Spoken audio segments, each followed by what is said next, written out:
যুক্তরাষ্ট্রে বসবাসরত লাখ লাখ অভিবাসীদের জন্য এসেছে বড় খবর। ট্রাম্প প্রশাসন জানিয়েছে, অস্থায়ী সুরক্ষা মর্যাদা বা টিপিএসে থাকা অনেক অভিবাসীকে এখন হয় যুক্তরাষ্ট্রে বৈধভাবে থাকার অন্য কোনো পথ খুঁজতে হবে, নয়তো নিজ দেশে ফিরে যেতে হবে। যারা স্বেচ্ছায় দেশে ফিরতে রাজি হবেন তাদের বিমান ভাড়ার পাশাপাশি নতুনভাবে জীবন শুরু করার জন্য প্রায় $2,100 পর্যন্ত সহায়তা প্রদানের কথা জানিয়েছে মার্কিন প্রশাসন।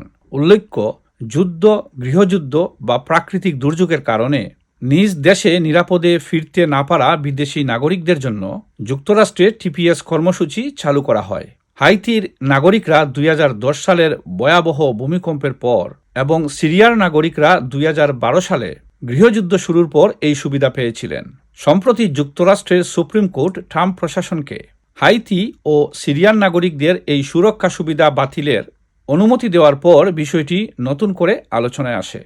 তবে সমালোচকদের প্রশ্ন, যুক্তরাষ্ট্র যেখানে এখনও নিজ নাগরিকদের হাইতি ও সিরিয়ায় ভ্রমণের সতর্ক করছে, সেখানে সেই দেশগুলোর অভিবাসীদের ফেরত পাঠানোর উদ্যোগটা কতটা যৌক্তিক? আন্তর্জাতিক গুরুত্বপূর্ণ তথ্য পেতে আমাদের সাথেই থাকুন।